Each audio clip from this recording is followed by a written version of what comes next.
Phone tapping కేసులో కేసీఆర్కు నోటీసులపై మరింత సమాచారం మా ప్రతినిధి రఘువర్ధన్ ప్రత్యక్ష ప్రసారం ద్వారా అందిస్తారు.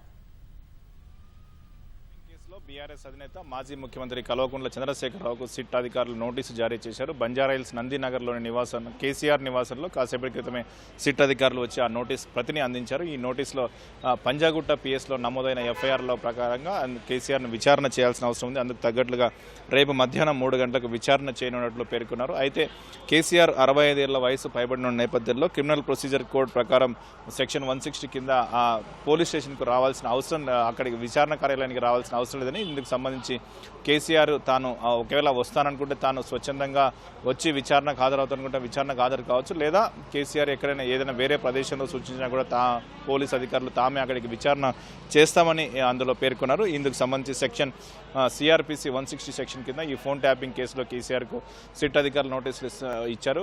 2024 మార్చిలో ఈ కేసు నమోదైంది. అప్పటి నుంచి కూడా దఫాలుగా విచారణ కొనసాగుతుంది. ఇటీవల హైదరాబాద్ పోలీస్ కమిషనర్ సజ్జనార్ నేతృత్వంలో మరొక సిట్ ఏర్పాటు చేశారు. ఆ సిట్ ఏర్పాటు చేసిన అనంతరం విచారణ వేగవంతమైంది. అందులో భాగంగా మాజీ మంత్రులు హరీష్ రావు, కేటీఆర్తో పాటు మాజీ ఎంపీ సంతోష్ కుమార్ను కూడా పోలీసులు విచారణ చేశారు. దానికి కొనసాగింపుగా కేసీఆర్ కూడా నోటీసులు ఇచ్చారు. నాటి ముఖ్యమంత్రి కేసీఆర్ కూడా నోటీసులు ఇచ్చారు. అప్పుడు ఏదైతే ఈ కేసులో విచారణ సందర్భంగా అప్పుడున్న టాస్క్ ఫోర్స్ అధికారులు కావచ్చు, ఇతర అధికారులు కావచ్చు, ఇచ్చిన సమాచారం కావచ్చు, వారి విచారణలో వ్యక్తమైన అంశాల ఆధారంగా కావచ్చు, కేసీఆర్ను ఈ విచారణకు పోలీసులు నోటీసులు జారీ చేశారు. నోటీసులకు నందినగర్లోని నివాసంలో కేసీఆర్కి నోటీసులు ఇచ్చిన అంశం కేసీఆర్ దృష్టికి కాసేపు క్రితం వెళ్ళింది. కేసీఆర్ సంబంధించి నోటీసులను పరిశీలిస్తున్నారు.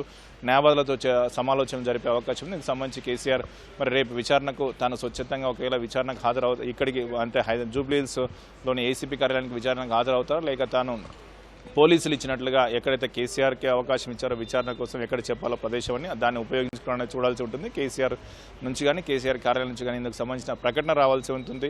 అయితే ఫోన్ ట్యాపింగ్ సంబంధించి భారత రాష్ట్ర సమితి నేతలు మొదటి నుంచి చెప్తూనే వస్తున్నారు. ఫోన్ ట్యాపింగ్ కేసులో అసలు ఏమీ లేదు, కేవలం రాజకీయ పరంగా ఇది కక్ష సాధింపు వేధింపులో భాగంగానే ఒక కేసు నమోదు చేశారని పదే చెప్తూ వస్తున్నారు. ఇటీవల విచారణకు హాజరైన కేటీఆర్, హరీష్ రావు కూడా ఇదే విషయాన్ని చెప్పారు.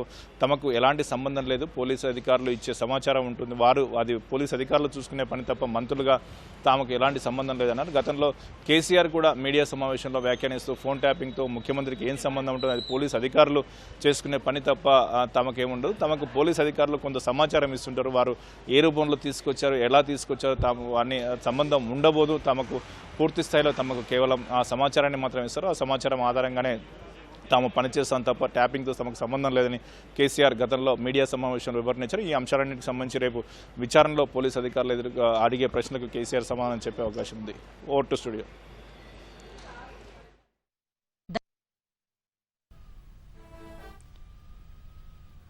ధన్యవాదాలు రఘువర్ధన్.